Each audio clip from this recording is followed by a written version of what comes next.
37장 언약궤. 부살렐은 아카시아 나무로 궤를 만들었다. 길이 1.12m, 너비와 높이는 67.5cm가 되게 만들었다. 궤의 안과 밖에 순금을 입히고 그 둘레에 금테를 둘렀다. 금고리 4개를 주조하여 궤의 4다리에 달되 한쪽에 고리 2개, 다른 한쪽에 고리 2개를 달았다. 아카시아 나무로 채를 만들어 금을 입혔고 그 채를 궤 양쪽에 달린 고리에 끼워서 궤를 들 수 있게 했다.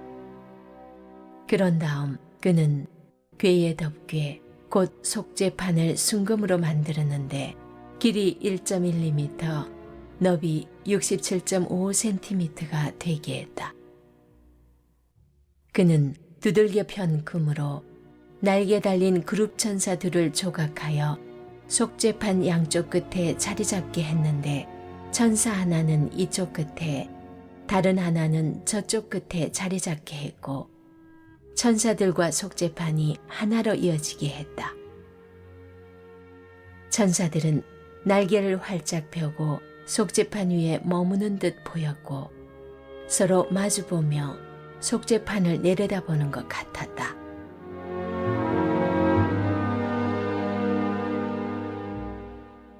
임재의 빵을 차려놓는 상. 그는 아카시아 나무로 상을 만들었다.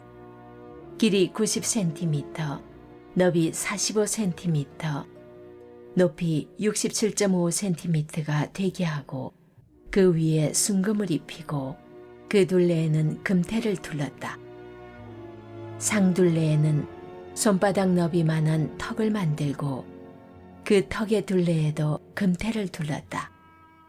상에 매달 금고리 4개를 주조하여 상의 4다리에 상의 윗면과 평행이 되게 달았다. 그 고리들은 상을 나를 때 쓰는 채를 끼우는 데 사용될 것이었다.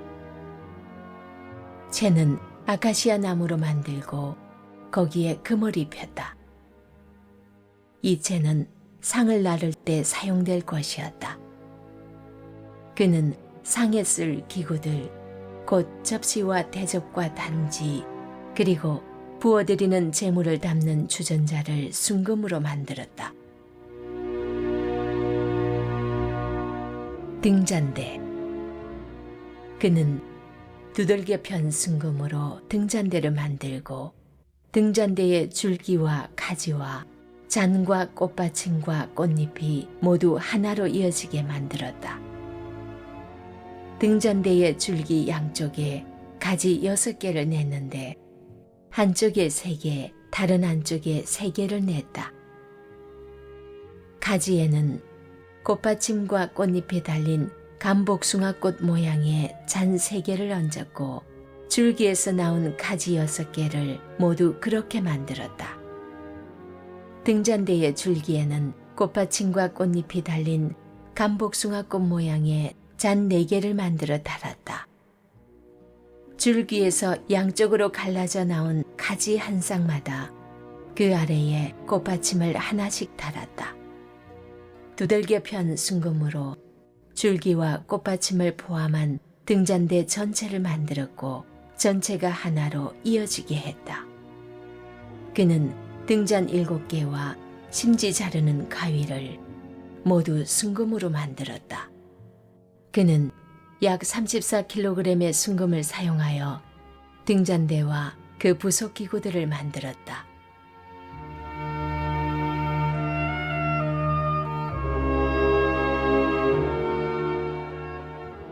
분향단. 그는 아카시아 나무로 분향단을 만들었다. 가로와 세로가 45cm인 정사각형 모양이 되게 하고 높이는 90cm가 되게 하고 제단과 뿔이 하나로 이어지게 했다. 분향단의 윗면과 옆면과 뿔에 순금을 입히고 그 둘레에 금테를 두르고 금테 밑에 금고리 2개를 만들어 달았다. 2개의 고리를 분향단 양쪽 옆에 달아 그 고리에 채를 꿰어 분향단을 나를 수 있게 했다. 채는 아카시아 나무로 만들어 금을 입혔다. 또한 그는 향 제조하는 법에 따라 거룩하게 구별하는 기름과 순수하고 향기로운 향을 마련했다. 다른 성막 구조물 및 비품들과 마찬가지로 법궤 역시 기본 틀은 조각목입니다. 법궤 크기는 각 방향 2.5규빗, 1.5규빗, 1.5규빗, 가로 세로 높이요. 이 조각목 상자를 순금으로 안쪽과 바깥면을 둘러쌌습니다. 어떤 랍비들은 조각목 상자를 금박지로 입힌 것이 아니라 안과 밖을 금으로 만든 얇은 상자로 포개쓸 것이라 추측합니다. 즉, 조각목 상자의 밖을 싸는 얇은 금 상자와 조각목 상자 안쪽에 넣는 더 작은 얇은 금 상자가 제작되었다는 것이죠. 따라서 3개의 상자가 제작된 것으로 보는 것입니다. 이어 금으로 덮인 법궤 바깥면에 금고리 4개를 걸 수 있는 발을 만들었습니다. 이것이 장착된 정확한 지점에 대해서는 사람들마다 의견이 다릅니다. 이것은 떡상의 다리를 의미하는 레겔과는 다른 장치였습니다. 법궤 발은 파암이라고 부릅니다. 파암은 밑바닥이 아니라 옆면에 붙은 두 채에 지지되었을 것으로 보는 것이죠. 한편 법궤를 드는 2개의 채의 길이는 명시되어 있지 않습니다. 길이와 마찬가지로 두께가 얼마인지도 명시되어 있지 않습니다. 어쨌든 이 2개의 채도 조각목으로 제작했습니다. 또한 그 조각목 긴 봉들을 모두 금으로 입혔습니다. 그리고 2개의 채를 법궤 양쪽 고리들에 끼워 넣어 그대로 두어야 했습니다. 6절 9절입니다. 뒤이어 속죄소 카포레트를 제작합니다. 속죄소는 지성소 안에 별개 특정 장소가 아닙니다. 법궤 위에 놓인 특별한 비품이었습니다. 영어로는 흔히 시은좌, mercy seat라고 번역되고 NIV는 atonement cover, 속죄판이라고 합니다. 그것이 속죄와 관련되어 있는 것이 분명하므로 속죄판이 더 나은 번역으로 보이죠. 이것의 가로 세로 규격은 정확히 법궤 규격과 일치했습니다. 속죄소 위에 호위천사인 순금으로 만든 2 그룹들이 세워졌죠. 이 그룹들을 별도로 제작해서 속죄소 위에 놓은 것이 아니라 속죄소와 그룹들은 처음부터 한 덩이 일체형으로 만들어졌습니다. 그런데 이 그룹들의 크기와 높이에 대해서는 성경이 침묵하고 있습니다. 엄밀히 말해 하나님은 지성소의 법궤 위, 속죄소, 속죄판 위에 임재하십니다. 카포레트의 기원에 대해서는 3가지 정도 설명이 있는데요. 첫째, 발바닥을 가리키는 이집트 단어와 유사함으로 거기서 유래했다는 설입니다. 그래서 카포레트가 발판의 의미를 지닌다고 봅니다. 그러나 근거가 분명하지 않습니다. 둘째, 덮다라는 뜻의 동사 카파르에서 기원한 것으로 뚜껑이란 뜻으로 해석된다는 견해가 있습니다. 그러나 뚜껑이나 덮개를 의미하는 히브리어는 미크쉐입니다. 창세기 8장 13절, 출애굽기 26장 14절 보세요. 가장 그럴듯한 것은 속죄하다, 배상하다의 의미인 또 다른 카파르에서 기원한 명사로서 속죄가 이루어지는 기물을 뜻한다는 견해입니다. 따라서 속죄판의 의미가 가장 적절하게 설명됩니다. 속죄소가 속죄가 이루어지도록 피를 뿌리는 기물이기 때문이죠. 속죄판은 법궤 뚜껑 부분이었으나 엄밀히 말해 뚜껑은 아니었습니다. 법궤판 아래 법궤는 상자로서 그 자체로 봉합된 물건이었을 가능성이 있습니다. 그것이 아니더라도 속죄판은 언제나 별개로 취급됩니다. 날개를 단 2 그룹 캐룹이 양쪽을 호위하고 있었는데 하나님은 바로 그 사이에 임재하시어 좌정하셨습니다. 법궤는 하나님이 좌정하시는 보좌 혹은 하나님의 발판 또는 발등상입니다. 한편 신의 보좌를 상징한 교회 그룹들은 이스라엘만에 고유한 것은 아니었습니다. 이방 민족들도 각자 자신들의 교회가 있었고 그 위에 그룹들 즉 수호 천사들이 존재했으며 각종 귀중한 물품들을 궤안에 보관했습니다. 그들은 그 그룹들 양쪽에 자신들의 대장 신의 형상을 올려놓았습니다. 하지만 이스라엘 법궤에는 아무것도 놓여있지 않았습니다. 그것은 하나님이 형상화될 수 없었기 때문이죠. 그분은 구름과 불길 속에서 음성을 말씀하셨을지언정 형상으로 모습을 드러내지 않으셨습니다. 신명기 4장 15절 보세요. 그분은 법궤의 속죄판에 보이지 않게 임재하신 것이죠. 오경은 자주 보이지 않게 임재하신 하나님께서는 자신의 궁전인 성막 위에 구름기둥과 불기둥 같은 초자연적인 현상을 나타내서 자신의 임재를 드러내셨다고 증언합니다. 이 자체로 이미 여호와 신앙은 근본적으로 이방 종교와 다르다는 것을 알게 되죠. 10절로 16절입니다. 떡상 또한 기본 틀을 조각목으로 짭니다. 크기를 미터법으로 환산하면 각 면이 약 90cm, 45cm, 70cm 가로 세로 높이입니다. 상의 표면을 순금으로 덮었으며 사방에 금테를 둘렀습니다. 떡상 즉 진설상은 가장 설명이 부족한 비품 중 하나죠. 따라서 오늘날 제한된 진설상 형태들은 천차만별입니다. 그리고 손바닥 넓이의 자그마한 처마와 같이 튀어나온 턱진 테두리를 만들어 역시 금테를 둘렀습니다. 법궤와 마찬가지 방식으로 떡상에도 채를 끼워 넣었습니다. 채를 끼우는 4개의 금고리를 제작한 뒤 거기에 2개의 채를 끼워 넣은 것이죠. 현재 떡상에는 4개의 다리 위쪽에 한 뼘 정도 튀어나온 턱진 테두리 근처에 금고리 4개를 달았습니다. 양쪽에 있는 2개의 금고리들의 채가 각각 하나씩 끼워졌죠. 떡상의 채들도 또한 조각목으로 만들어 금으로 씌웠습니다. 이 채들은 법궤와 마찬가지로 상을 이동시키는 데 사용되었습니다. 몇 가지 용기들을 제작하라는 명령이 내려지는데 정체와 기능이 불분명한 이유로 번역들이 다양합니다. 이 비품들에 대한 설명과 진설병상의 다양한 명칭에 대해서는 25장을 참조하세요.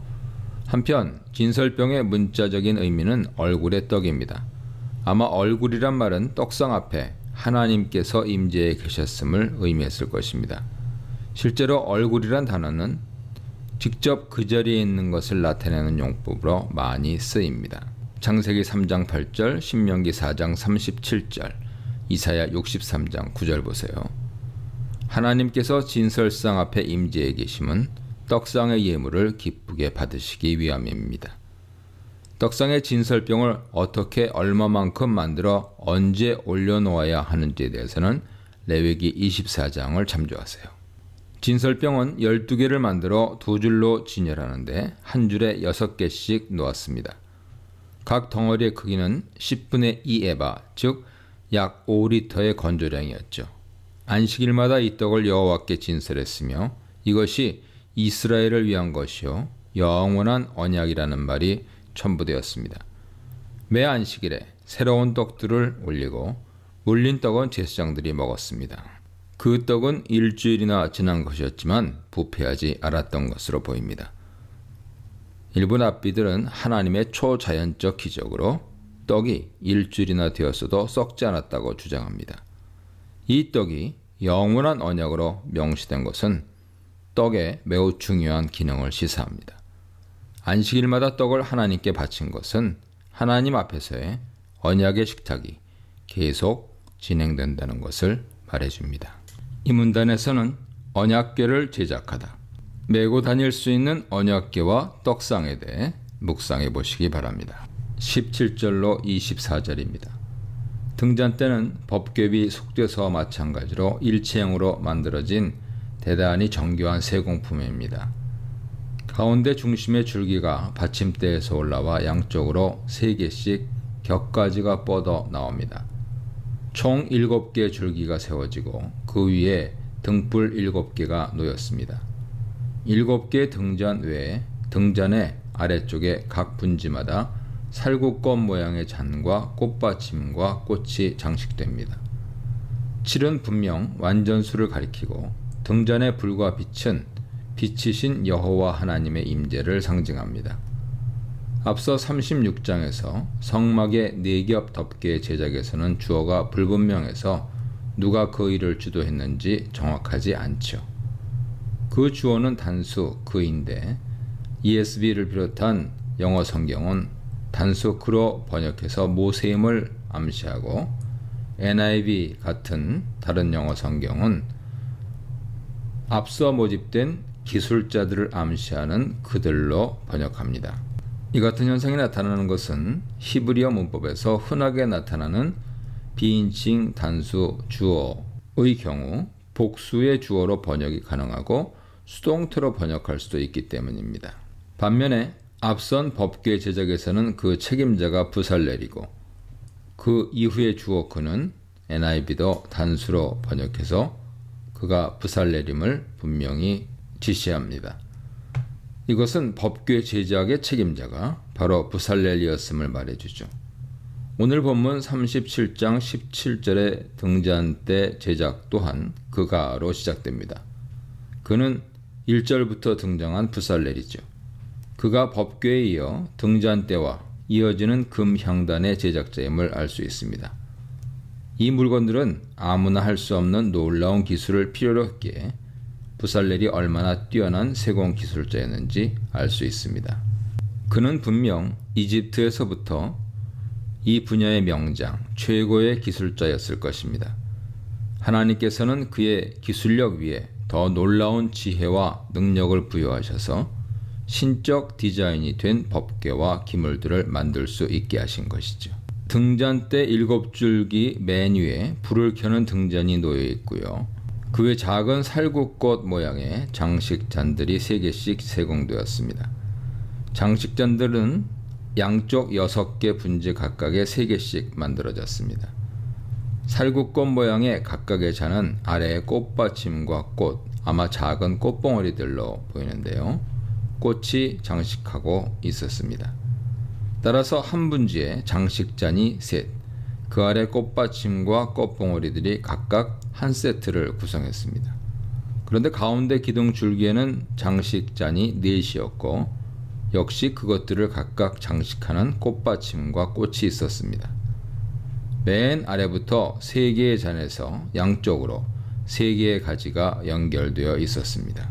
35, 36절에 줄기에 대한 설명에서 2가지 아래 한 꽃받침이 바로 이를 묘사하고 있죠. 맨 위에 4번째 짱과 꽃받침이 있고 꽃은 분지가 없는 형태로 장식되어 있었습니다. 이렇게 장식된 기둥 줄기 맨 위에 역시 실제로 불을 켜는 등잔을 놓죠. 그리하여 받침대에서 세워진 큰 줄기는 장식잔이 4, 실제 불을 켜는 등잔이 맨 위에 있는 셈입니다. 그리고 그 줄기에서 양쪽에 3개씩의 분지가 나옵니다. 따라서 장식잔은 각 분지에 3개씩 6분지므로 18개이고 줄기에 4개이므로 총 22개의 잔이 있었습니다. 그러나 이 잔들은 모두 촛대 줄기와 가지의 장식물들이었고 불을 켜기 위한 것은 아니었죠. 맨 위쪽에 7개의 등잔이 놓였고 거기에 불을 피웠습니다. 등잔대 관리를 위해 부속물들이 만들어져야 했습니다. 불집게와 불똥그릇인데 역시 순금으로 제작된 매우 거룩한 물건이었죠. 등잔을 매일 피움으로 등잔의 찌꺼기와 재, 그을름을 청소해야 했습니다. 집게는 탄심지와 등잔 주변의 불똥을 집어올리는 기능을 했고 불똥그릇에 그것을 담았습니다. 등잔대의 등불을 하루 종일 켰는지 해진 뒤부터 아침까지 캄캄할 때만 켰는지에 대한 자세한 토론은 25장을 참조하십시오. 이것은 레위기 24장 2절에서 끊이지 말고 등잔불을 켤지며라는 지시 때문에 생긴 논란입니다. 끊이지 말고에 해당하는 히브리어 타미드는 연속적으로 항상이란 뜻이죠. 그런데 타미드는 중간에 끊김이 있는 반복 행동에도 사용됩니다. 따라서 2가지 견해가 있죠. 첫째, 회막 내부는 3중 내지 4중 덮개로 덮였기에 전혀 자연 채광이 안 돼 캄캄하여 24시간 내내 불을 켜놓아야 했습니다. 요세푸스는 적어도 3개는 온종일 켜놓았다고 말합니다. 이것이 옳다면 청소할 때도 한쪽 4개를 정돈하면서 다른 쪽 3개는 불을 켜놓았을 것입니다. 둘째, 캄캄해진 저녁부터 아침까지만 켰고 아침마다 등잔대를 깨끗이 청소했습니다. 출애굽기의 분명한 증언은 저녁마다 등불을 밝혔다는 것이죠. 전체적으로 보수적인 견해는 낮에도 불을 켜놨다 하는 것을 더 타당하게 여깁니다. 그렇다면 저녁 점화는 7등잔 모두에 불을 밝혀야 한다 하는 지시로 보이죠. 25절로 29절입니다. 향단은 순금으로 제작된 작은 비품이었습니다. 각 면이 1규빗, 1규빗, 2규빗인데 미터법으로 50cm, 50cm, 1m입니다. 높이가 1m므로 제사장이 분향하기에 적합한 높이였습니다. 상단 사면에 뿔이 만들어져 있고 아래쪽에는 이동을 위한 장치, 즉 금고리 둘이 장착되고 거기에 끼울 금으로 된 조각목체가 만들어졌습니다. 관유와 향료 제작법은 30장에서 자세히 설명되었습니다. 30장 6절로 10절에서는 29절 내용이 빠져 있고 대신 금향단을 놓을 위치와 사용법, 관리법, 주의사항이 설명되어 있습니다. 향단을 놓을 위치는 지성소 휘장 앞입니다. 휘장을 사이에 두고 하나님이 임재해 계신 법궤와 마주보고 있습니다. 이것은 향단이 매우 중요한 비품이었음을 말해주죠. 그 외에도 30장 6절로 10절에는 향단 사용법, 관리법, 그리고 아무 향이나 피우지 말라는 중대한 경고가 주어져 있습니다. 향단에는 아침과 저녁에 2번 향을 피웠습니다. 특히 향단은 신학적 측면에서 내성소의 가장 중요한 비품이었다고 볼 수 있습니다. 회중 전체의 죄와 제사장의 죄를 위해서 바로 거기에 속죄제의 피가 뿌려지기 때문이죠. 나아가 향단의 향연으로 마치 하나님께서 구름으로 불꽃 영광을 가리신 것처럼 제사장의 죄가 가리워져서 하나님께 나아갈 수 있게 된 것입니다. 마지막으로 법궤를 비롯한 회막 비품들은 이동할 때 사람들이 심지어 운송 책임을 맡은 고핫 자손들마저 그것들을 만지지도 못하고 볼 수도 없도록 청색, 홍색 보자기들과 해달 가죽으로 겹겹이 덮었습니다. 특히 법궤는 이동 시에 지성소 휘장으로 그것을 완전히 덮은 뒤 그 위에 해달 가죽과 선청색 보자기로 겹겹이 덮어야 했습니다. 다른 비품들도 여러 보자기와 해달 가죽으로 덮은 뒤 고핫 자손들이 옮겼습니다. 이렇듯 마치 인간이 하나님 앞에서 그분을 대면할 수 없듯이 성막의 성물들도 제사장 외에 사람이 만지는 것은 물론 함부로 보는 일마저 금지되었습니다. 이 문단에서는 꼼꼼한 명령, 꼼꼼한 순종, 등대의 불빛과 분향단의 향연에 대해 묵상해 보시기 바랍니다.